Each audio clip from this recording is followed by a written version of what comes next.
Sylviane, aujourd'hui, nous allons résumer sa vie comme de famille d'accueil à médium, puis maître spirituel. Et on commence en écoutant Sylviane nous parler de sa famille, de ses origines. Il faut dire que, tu sais, le début de mon parcours, il est pas différent du début d'un parcours normal, là. Tu sais, je suis née dans une famille de 16 enfants avec des parents aimants, une famille dans laquelle je m'épanouis, tu sais, on va dire une famille normale. Il n'y a rien qui me prédit dès la base que je pourrais peut-être avoir ces aptitudes-là, parce que j'appelle ça des aptitudes. Je dirais qu'avec le recul que j'ai fait sur ma vie, parce que veux pas, quand tu fais un changement drastique comme ça, t'es amené à faire un recul sur ta vie, puis à aller voir s'il y avait des indices déjà au départ que tu pouvais peut-être avoir quelque chose là, qui te parlait de ce côté-là qui allait naître à un moment donné. Donc, je peux dire que quand j'étais petite, tu sais, je me suis rendu compte qu'à l'école, j'étais capable de voir dans la tête des professeurs les réponses aux questions qu'ils posaient à la classe, là. Si je donne un exemple, quand nous demandaient, exemple, épeler tel mot, moi, je voyais le mot dans la tête du professeur, fait que c'était facile pour moi de donner la réponse. Mais je pensais que tous les enfants voyaient le mot dans la tête du professeur. Fait que pour moi, je me disais comment ça que les autres, ils donnent pas la bonne réponse. Tu sais. Fait que pour moi, ça m'a dit avec le recul que ça était déjà là. Tu sais. Mais comme c'est pas valorisé, comme c'est pas mis en lumière, comme c'est pas mon chemin, c'était pas ça qu'il fallait qu'il se voie déjà, là. J'avais déjà ces aptitudes-là. Un peu comme les enfants l'ont tous. Mais c'est pas tous les enfants qui vont pouvoir le mettre en action, mettons. Comme je l'expliquerai plus tard, là, et on est tous comme ça au départ, mais on finit par se refermer parce que on est dans une société qui accueille pas ces ouvertures-là. Qui n'ont pas la capacité d'accueillir ces ouvertures-là. Mais quand tu étais petite, comme tu dis, Sylviane, et que tu voyais les réponses, est-ce que tu en parlais aux enfants? Est-ce que tu disais, est-ce que toi aussi tu vois les réponses? Est-ce que aux autres Non, enfants? Non? non, j'en parlais pas parce que je voyais qu'eux autres les voyaient pas, comprenaient pas pourquoi ils voyaient pas ça. Mais en même temps, moi, ça me rendait mal à l'aise de dire, je vois répondre, mais ça que les vois pas, tu sais. T'as pas envie, de toute façon, d'être différent des autres enfants. C'est pas évident d'assumer une différence. Ça a même pas été évident d'assumer ma différence en tant qu'adulte, là, puis en tant que couverture d'esprit, que médium, que peu importe le titre, là. C'est pas évident. Fait qu'un enfant, je pense que je me protégeais de pas me faire stigmatiser puis de pas me faire rejeter, là. Mhm. J'en parlais juste pas. Mais quand tu étais petite, quel rôle avais-tu dans ta famille? Parce que vous étiez quand même 16 enfants à courir dans la maison. Puis, avais-tu un rôle particulier avec tes frères et sœurs? Je te dirais pas que j'avais un rôle particulier, mais je te dirais peut-être que j'étais particulièrement en retrait. Parce que déjà, je me rendais compte que, tu sais, moi, me chicaner pour me chicaner, là, ça faisait pas de sens. Ça. Et me chicaner pour une tasse, ou non, c'est ma tasse, puis tu m'as le pris. Ça faisait déjà pas de sens, ça, dans ma petite tête d'enfant. Fait que je m'éloignais le plus possible. Je te dirais que j'étais très solitaire, là. Ah oui? Que j'aimais mieux être seule en quelque part dans mon monde que d'être avec le groupe. Je comprenais pas la gestion du groupe. Je comprenais pas un enfant qui a envie de s'ostiner qu'un autre, puis que ça faisait déjà pas de sens pour moi. Fait que j'ai longtemps préféré la solitude. C'est un trait de personnalité de toute façon, là. Oui. Mais j'ai longtemps préféré la solitude à ce monde-là que souvent, ça faisait pas de sens pour moi. Ton adolescence, comment ça s'est déroulé? Parce que déjà, tu avais en toi un potentiel dont tu étais consciente, mais est-ce que ça se précisait de plus en plus dans ton adolescente, ce jeune adulte? Encore là, tu sais, c'est ma façon de voir les choses, ma façon de voir les gens, ma façon de voir la vie, c'était comme différent. Je posais rarement de jugement sur les autres. C'était comme pour moi, les autres, c'était tout, c'était tout correct.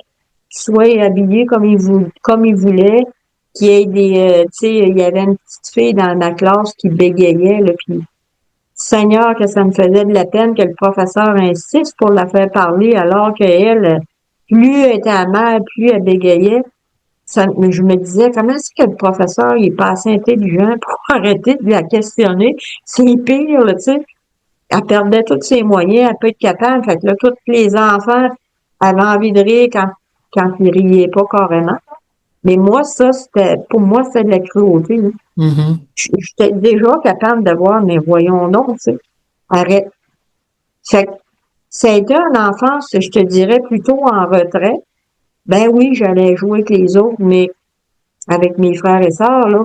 Mais plus souvent qu'autrement, j'étais tout seul dans mon univers, là, à me créer un monde à moi. Puis, Mais comme j'ai dit dans nos balados, je l'ai dit souvent, Sylviane, on se connaît depuis tellement longtemps et moi, je sais que tu as toujours été pour moi une personne solitaire à l'intérieur de toi. Je sentais ton intériorité malgré qu'on était en couple tous les quatre, puis on s'amusait, on parlait.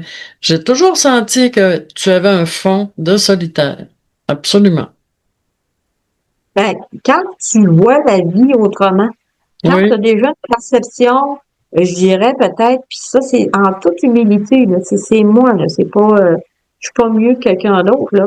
Mais quand tu as déjà une perception différente des gens, de la vie, puis de ce qui se passe autour de toi, qui est beaucoup plus positive que la norme, je dirais, tu sais, où est-ce que je stigmatisais pas la différence, où est-ce que c'était pas, je condamnais pas, tu sais, je voyais bien des fois qu'il y avait des gens qui étaient emportés par leurs émotions, emportés, mais je les condamnais pas, tu sais, c'était comme, on n'a pas à les juger, on n'a pas à, tu sais, j'ai toujours été comme ça, fait que j'étais mhm. à l'envers un peu d'une société, si je pourrais dire, du courant normal, là.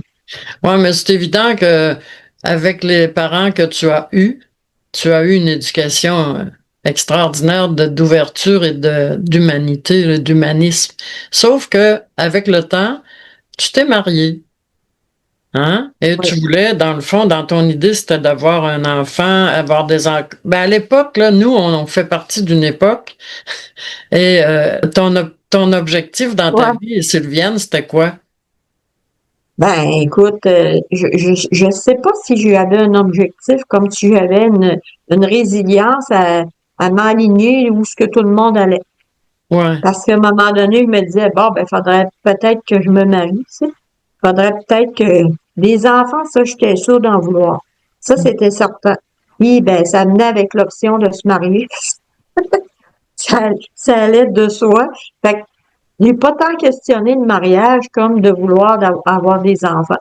Fait que oui, je me suis mariée très tôt parce que je dirais que quand tu es élevé à travers une famille comme ça, ben tu deviens mature assez rapidement, là. Fait que moi, 18 ans, je sentais que j'étais prête pour vivre ma vie d'adulte. Même si émotionnellement parlant, j'étais peut-être pas nécessairement prête à me couper de ma famille où il y avait un noyau sécurisant, là, tu sais. Oui. Il y avait un noyau très sécurisant là-dedans, donc il y avait comme une partie de moi qui voulait y aller, puis il y avait une autre partie de moi qui voulait pas y aller. Fait que, mais je suis allée pareil. Ben, à 18 ans, je me suis mariée, puis j'ai embarqué dans une vie, là, une route, un peu comme tout le monde l'a fait, puis bon, ben, t'achètes une maison, t'as un auto, Famille d'accueil. Oui, ça c'est venu un petit peu après, là, après mes enfants, où est-ce qu'à un moment donné, là, j'ai dit, bon, ben, j'aimerais ça être autonome dans ma vie, parce que Ouais. pour moi, l'essentiel, puis le plus important, c'était d'avoir mes enfants autour de moi. Je voulais pas faire garder mes enfants, je voulais que ce soit moi qui soit là quand ils arrivent de l'école. Puis, ben, ça a fait qu'à un moment donné, la solution d'ouvrir une famille d'accueil qui est à la maison, ben ça me donnait l'opportunité là, de mettre à profit, mettre en œuvre ce que je souhaitais pour mes enfants. Ça a duré combien de temps, la famille d'accueil, Sylviane? J'ai opéré la famille d'accueil pendant 21 ans. Et c'est là qu'est arrivé un jour la coupure complète, la renaissance de Sylviane. Raconte-nous ça. En fait, la renaissance de Sylviane est arrivée à travers de ça. Parce que je te dirais que étant donné que j'avais déjà une analyse, je faisais déjà mes analyses de vie en disant ça me convient-tu ça? Tu sais, j'étais tout le temps dans la réflexion de dire c'est-tu OK? J'ouvre la famille d'accueil parce que ça plaît à mon conjoint, d'abord au père de mes enfants, qu'on ait une situation financière un peu mieux. Mais en même temps, c'est sûr que c'est quelque chose d'ouvrir une famille d'accueil. Là, tu es envahi complètement dans ton espace. Tu n'as plus d'intimité de petite famille parce que ces gens-là vivent avec toi 24 heures sur 24, 365 jours par année. Puis tu deviens responsable de toutes ces personnes-là, y compris mes enfants, à travers de tout ça. Fait que la charge est devenue à un moment donné lourde à porter. Très lourde à porter parce que en plus de ça, il y a un enfant qui est arrivé 10 ans après les autres. Un petit bébé que j'ai accueilli avec tout mon amour, là, mais qui est arrivé 10 ans après les autres, dans cette charge-là, à travers cette charge-là. C'est pas du hasard qu'il soit arrivé, mais c'est quand même bon. Et c'est un petit bébé qui dort pas, c'est un bébé qui est très insécure, qui doit être porté non-stop, là. On comprendra plus tard pourquoi. Mais, euh, mais là, ça devient comme une lourdeur incroyable. Je suis plus capable de supporter ça, fait que je vais faire une grosse dépression. Une bonne dépression où est-ce que là, je clash, je suis plus capable de dormir, je ris plus, je pleure plus, j'ai plus d'émotion, je suis capable de manger, fait que je me ramasse chez le médecin à aller chercher des médicaments pour être capable de rentrer dans ma maison, mais je lui confirme que je prendrai pas ça des années parce que j'ai cette volonté-là de ne pas rester là-dedans. Fait que quand je reviens à la maison avec mes médicaments, c'est clair pour moi que je vais trouver le pourquoi de cette dépression-là. Dans ma recherche, ben, le premier réveil se fait. Parce que c'est pas l'éveil en tant que tel qui va m'amener à ma médiumnité puis à travailler complètement différent après. Ben, ça se fait pas d'un clash. C'est des prises de conscience, on va dire des éveils. Après ça, un autre éveil. Après ça, une autre étape. Tu sais, c'est comme une progression. Fait que le premier éveil se fait là, quand je me rends compte que, aïe, je suis en train de répéter la vie que je m'étais dit que je voulais pas, moi. Je les aimais, mes parents, puis c'était de tout mon cœur, puis je savais qu'ils m'aimaient de tout mon cœur, là, de tout leur cœur. Sauf que ce que je voulais pas, c'est de qu'ils avaient eu, eux autres. Parce que pour moi, ça faisait pas de sens, une vie comme ça. De travailler jour et nuit pour élever les enfants. Bon, tu sais, avec les dogmes de la religion, dans ce temps-là, on sait bien que s'il y avait eu une réflexion, s'il s'était permis une réflexion, ben, il n'aurait peut-être pas eu 16. Je serais peut-être pas là en train de vous parler. En même temps, c'était leur chemin. C'est pas mal, c'était leur route. Et moi, je devais questionner cette route-là. Mais dans un premier temps, je l'ai pas questionné, je l'ai juste revécu. Donc, ce que ça a fait, c'est que ça m'a amené cette dépression-là à re-questionner mon chemin. Et à me dire tout de suite, ça fait pas de sens, il faut que je fasse quelque chose avec ça. Ça, c'était mon premier choc, mon premier éveil. Puis après, ben, ça a fait déjà là, une grande transformation Mais ça me préparait à d'autres choses de beaucoup plus fort par la Oui, suite. oui. Et c'est là, dans le fond, euh, sentais-tu que ça s'en venait, là? Il s'en venait quelque chose de gros pour toi qui changerait ta vie à tout jamais, là? Mais je sentais que j'étais partie sur un autre track. Puis dans cette track-là, je pouvais dire que je menais ma barque.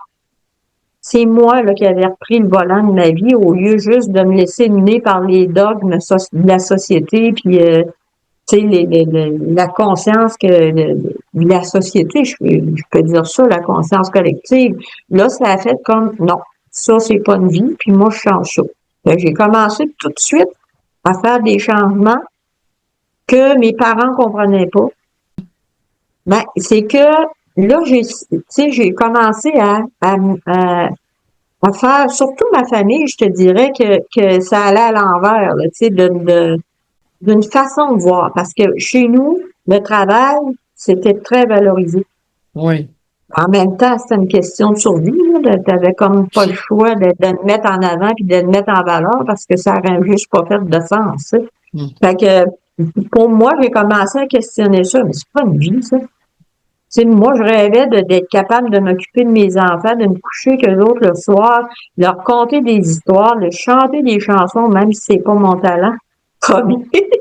Mais d'avoir des moments d'intimité avec eux autres, d'avoir des moments précieux avec eux autres, j'avais tout perdu ça au profit du travail, au profit d'un gain monétaire, là, mais j'avais tout perdu ça. Fait que là, ça faisait vraiment pas de sens. Là, je disais, faut que je reprenne mon volant.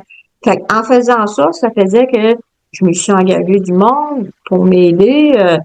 J'ai carrément questionné ma vie. Mais vraiment pour me rendre compte que j'étais sur un schéma de répétition.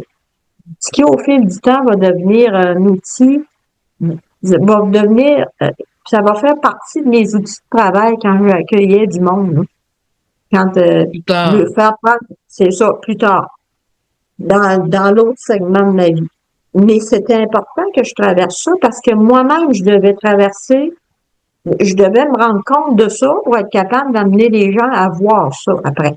Donc, ça a toujours été une expérience qui m'a servi. Toute ma vie, je me rendais compte, aussi loin que je suis capable de reculer, que ça m'a amené à où est-ce que je suis rendue aujourd'hui. Là. Cette dépression-là était positive. Absolument, je le bénis à tous les jours. Oui. Parce que c'était le premier choc qui m'a amené à questionner la vie, à questionner ma route, à me questionner sur dire, hey, on est obligé de vivre ça de même?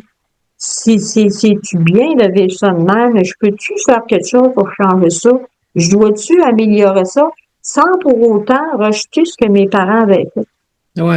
Ça, c'est très important parce que, tu sais, dans la religion, on peut se servir des bons mots de la religion. Tu sais, on va dire Oui. honore ton père et ta mère. Mhm. Parce que autres, là, ils ont fait une partie du chemin que toi, tu n'es pas obligé de répéter si tu prends la peine de regarder, de comprendre que tu peux améliorer ça. Là. Fait que honore ton père et ta mère, même peu importe qu'est-ce qu'ils ont été, regarde parce que les autres, ils te donnent, ils t'ont mis en quelque part, tu t'es mis en quelque part dans une base, là, puis avec ces données-là, toi, tu peux améliorer quelque chose dans ta vie. Et un jour, ton fils de 9 ans arrive devant toi et te C'est prépare ça. au choc. Oui, effectivement. En cours de route, puis tu sais, ce bébé-là, il a grandi, mais Mhm. à un moment donné, il est arrivé dans le courant de mon expérience. Là, on a cheminé ensemble, mais je vais faire une petite parenthèse là, pour dire que il y a eu une série de chocs assez percutante. Mon père qui fait un AVC, je me sépare du père de mes enfants et mon fils arrive après cette série-là en me disant, bon, c'est OK, maman. Maintenant, je sais qu'on va pouvoir travailler ensemble. On va faire ce qu'on s'était dit qu'on allait faire avant de descendre sur le plan terrestre. Bon, là, ça, c'est un choc. Ça, c'est un énorme choc. Une chance que j'avais eu les autres avant. Parce que là, j'avais questionné le sens de la vie. Hein? Je m'étais ouvert à ce moment-là à donner un autre sens à ma vie. Quand je me suis ouvert à donner un autre sens à ma vie, ben là, il a pu arriver. Puis commencer à me, à m'enseigner, à me préparer à l'autre partie de ma vie. Qui a été Donc, franchement comme un conte de fées pratiquement. C'est comme si ton enfant avait mis une baguette magique sur ta tête et que ta vie a complètement basculé dans un univers que jamais tu aurais imaginé. ouais, mais je te dirais que au départ, ça, cette annonce-là, c'est pas vrai que je l'accueille avec un amour là, inconditionnel, bien entendu, parce que ce qui me fait vibrer à ce moment-là, c'est puissant, ça se discute pas. Tu sais, ça ne se discute pas, ça se vibre, ça là. Mais par contre, c'est pas vrai que ça va être un conte de fées. C'est pas vrai. Je vais traverser des grandes souffrances à travers mon cheminement, là, jusqu'à un certain temps, là, parce que quand tu t'ouvres à d'autres choses, il faut que tu abandonnes tout le reste. Quand tu t'installes dans un cheminement comme ça, tout ce qui a fait du sens avant n'en fait plus. C'est vraiment deux mondes. Mm. C'est deux mondes. Mais tu restes pareil dans ce monde-là. Fait qu'il faut que tu composes avec, là. Faut que tu composes avec ce monde-là. Ça veut dire que là, ça commence à faire du sens de voir, je réaccueille le fait de voir différemment. Maintenant, il faut que je le place. Mais Il faut que là, je le confirme. oui, mais il faut qu'on explique à ceux qui nous écoutent qu'est-ce qui s'est passé au jeu. C'est quoi là? Tu nous dis des choses, mais explique-nous en exemple qu'est-ce qui a changé, qu'est-ce qu'il fallait que tu acceptes, que tu places. OK. Ben, tu sais, à partir de là, tu sais, là, je vais demander à mon fils, mais c'est quoi qu'on s'était dit qu'on ferait ensemble, tu sais? Oui. Ben, on va aider à l'ouverture du monde, à l'ouverture de conscience. Ça, c'était notre projet qu'on avait à faire ensemble. Ça, Moi, je me suis l'ouverture de vas-y donc. conscience, Sylviane, ça veut dire quoi, là, pour ceux qui nous écoutent? L'ouverture de conscience, ça veut dire que euh, on est, mettons, dans un monde, on est dans une expérience qui se veut je dirais très duel dans un début de parcours là, qui se veut tu sais, tu vas avoir le bien, le mal, tu vas expérimenter tout ça, mais maintenant, il faut que tu comprennes pourquoi tu expérimentes ça. Puis pour être capable d'en sortir, il faut d'abord que tu sois conscient de ça. Puis OK. la première affaire, l'ouverture de conscience, ça vient dire, tu t'es-tu déjà posé la question, qu'est-ce que tu fais sur la planète? Puis comment ça que tu vis des affaires de même? Hein? Bon, ben, il y a une raison à tout ça. Il y a comme une raison que la raison connaît pas, là, comme on dit souvent. Oui. Mais c'est pas une fatalité, ça. Donc, moi, je vais aller tout de suite dans les premiers renseignements à dire, mais comment est-ce qu'on s'était promis? C'est faut que j'y aille, là-dedans. Lui, il me dit, on s'était promis de faire ça avant de descendre.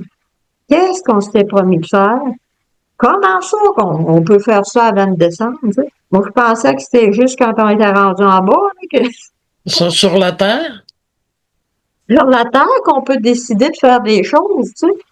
C'est tout qu'un monde là, qui s'ouvre, là, tu sais. Incroyable. C'est 23 ans d'accueil, d'information là, que j'essaie de délivrer dans pas long.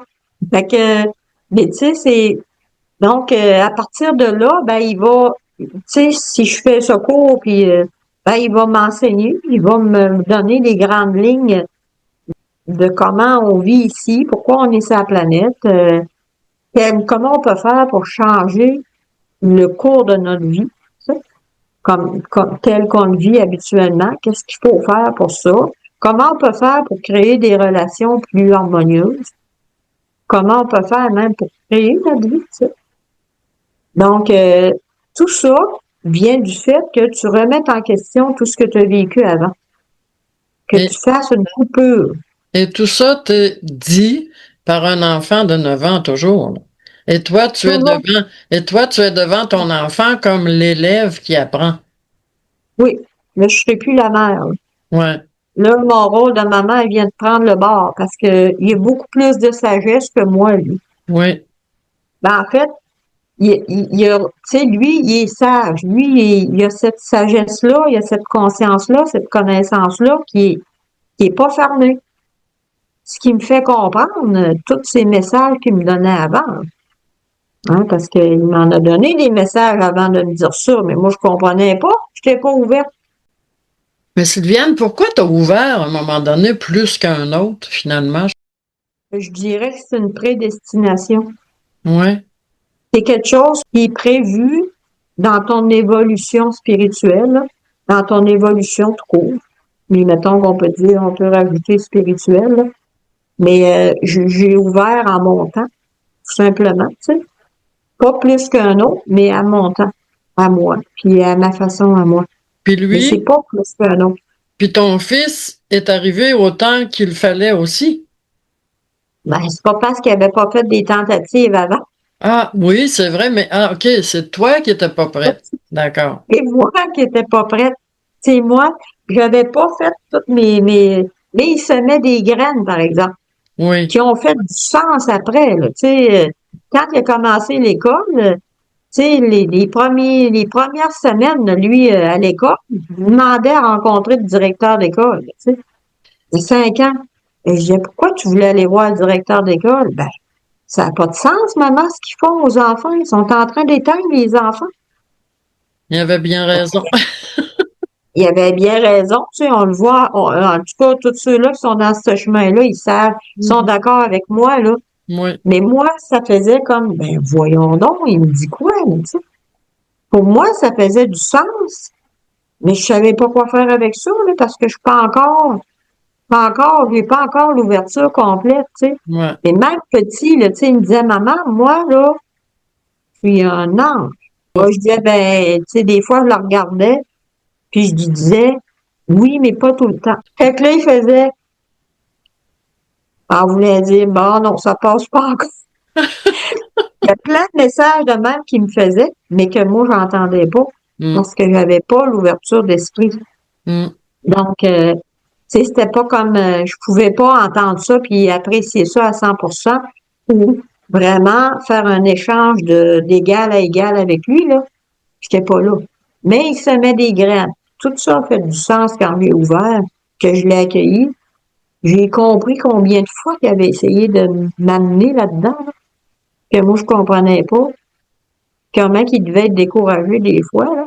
Mais en même temps, il m'a choisi comme maman. On s'est choisi à quelque part, fait que Puis là, il t'a accompagné pendant 2 ans, approximativement 2 ans d'enseignement et oui, de comment recevoir des personnes qui venaient te voir pour consulter, pour avoir des conseils, pour être mieux dans aller mieux dans leur vie, sans jamais que tu t'annonces comme guérisseuse ou n'importe quoi d'autre, là. Parce que tu as toujours dit que ce n'est jamais toi qui as fait rien pour personne, ce sont les personnes elles-mêmes qui se guérissent elles-mêmes à travers toi. ouais, c'est ce que j'ai compris en cours de route, hein. Mhm. Parce que c'est sûr que pendant les 2 années, il va me donner les grandes lignes. C'est, comment je te dirais, non? C'est vraiment la position d'un grand maître. Les grands Oui. maîtres, ils font pas le job à la place des élèves, à la place des apprentis, là. Ils vont donner les lignes, ils vont laisser l'apprenti faire ses expériences parce que sans l'expérience, il y a rien qui tire. Tu tires à rien. Ça prend l'expérimentation pour comprendre ce que le maître essaie de te dire, là, tu sais. Fait que, il va me placer dans les soins parce qu'il sait que ça va faire mon apprentissage. Fait qu'ils vont dire, maman, on va faire des soins. Ouais, des soins. T'avais Moi, je sais jamais. faire à manger. Ben non. C'est pas ma vie, ça, Pas là, du tu sais. tout? Ben non. Pas du tout. Fait que j'accepte avec une certaine les yeux grands ouverts en me disant je sais pas où ce que je m'en vais, mais j'y vais. Fait qu'il va me placer dans les grandes lignes, là, tu sais, de conscience, de dire bon, on a tout en dedans de nous autres. Puis ça, là, les soins, ça va te permettre de tout récupérer tes facultés. Tout récupérer Mhm.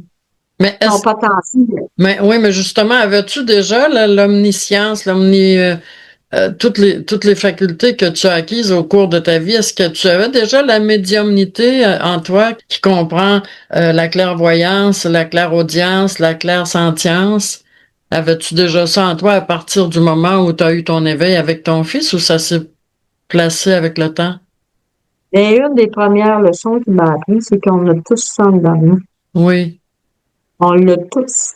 C'est tout là en dormance. Tu sais. Fait que, puis c'était un de ses plus grands souhaits que j'oublie jamais de dire aux gens qui ont tout ça dans le eux. Ah. Il disait, maman, si tu oublies ça, tu passes à côté du message. Fait que je disais, je l'oublierai pas, mon homme, tu sais. C'est clair qu'elle m'a toujours le mettre en lumière, ça. On est tous ça. Donc, ça, c'était la. Fait que, est-ce que j'avais ça? Ben oui, en dormance. Juste prête à être remis en marche, hein, remis en fonction à travers les soins. Il m'a emmené dans les soins parce que Mhm. ça allait me permettre de retrouver tout ça. Fait que c'était la sagesse de ces enseignements qui m'ont guidé puis qui me guident encore. Hein. Mais ça Parce fait, que Sylviane, ça fait 23 ans que tu es en formation continue. Tu ne cesses ouais, pas d'apprendre malgré tout. non, non, c'est pas, tu sais, ce que j'ai appris, ça évolue. C'est drôle de dire ça, là, parce que c'est pas quelque chose qui est fixe. C'est comme tu apprends, puis il y a une expansion de la conscience tout le temps. Donc, c'est toujours en évolution. Tu sais, c'est le fait, mettons, de faire des soins à distance, puis de comprendre comment on fait un soin à distance. Tu sais, je sais que ça se fait, la première affaire, c'est d'accepter que c'est possible. Puis après, le comment c'est possible, ben ça, je suis encore en train de l'apprendre. Sylviane, tu es en formation continue toute ta vie et je peux dire au nom de tout le monde qui ont fait affaire avec toi que ton assurance, ta paix, ton calme, ce que tu as intégré au cours de tes 23 années de formation en recherche de sens de vie, en recherche du sens de soi, c'est admirable parce que tu nous le transmets. C'est ça qui fait que, dans le fond, tu nous donnes un pouvoir. Ben, en fait, je réveille le pouvoir qui est en vous. Tu sais, par imprégnation, parce que moi, je disais à mon fils, je disais, mais tu vas faire ça comment? Parce qu'il ne parlait pas, lui. Il ne parlait pas, là. 3, 4 mots pour m'expliquer, me mettre en situation, mais c'était des petites explications. Mais il disait, ce que je vais vibrer va parler beaucoup plus fort que tous les mots que je vais te dire. Fait que c'était vraiment pareil. Moi, j'appelle ça par imprégnation. Donc, le fait d'être à côté de lui, c'est ce que tu ressens quand tu dis ce que tu viens de m'exprimer, là. Le fait que moi, je le porte, que je le vibre, ça fait vibrer ce qui est en dedans de l'eau. C'est Exactement. ça que ça marche. Donc, Exact. ça réveille ce qui est en dedans de l'eau. Finalement, tu projettes ce que les grands projettent. Tu projettes une confiance qui nous attend, un calme qui nous attend. Et je peux avertir toutes les personnes qui sont en train d'écouter que Sylviane, j'anime avec Sylviane des balados sur tous les sujets. Sylviane, on en a une vingtaine de faits à date, de toutes tes expériences concernant tous les sujets qu'un être humain doit connaître et connaît, dans le fond, et dont tu as les conseils appropriés. C'est ça qui est important qu'on dise ici. Puis, on va vous suggérer tout le long de notre balado l'adresse de Sylviane qui va apparaître au bas de l'écran. Et Sylviane, pour terminer, je voudrais que tu nous, à chaque balado qu'on fait ensemble, je te laisse terminer avec tes grandes paroles de sagesse, mais de nous donner confiance, de nous donner cette assurance que tu possèdes depuis tellement d'années. C'est peut-être pas facile de l'intégrer immédiatement dans nos vies, mais ça doit pouvoir se faire. Ben, ça doit pouvoir se faire et ça se fera. Je Mhm. sais pas le temps pour chacun. Je connais pas la date pour chacun parce que c'est une progression, c'est un processus qui est personnel, ça. Mais moi, je sais fondamentalement que tous les humains ont le même potentiel que moi j'ai, que tout le monde a finalement, là. C'est juste qu'il est en dormance, puis ça attend juste que vous acceptiez ça, que vous dites un grand oui pour que ça puisse se manifester. Fait que soyez confiants. Il n'y a pas personne qui n'est pas doté, qui n'a pas ce pouvoir-là, qui n'a pas ce don-là. Soyez confiants qu'un jour, ça va se réveiller en dedans de vous. Puis, ben, à ce moment-là, vous ouvrez votre cœur puis ouvrez votre esprit. Puis, je vous dis à bientôt.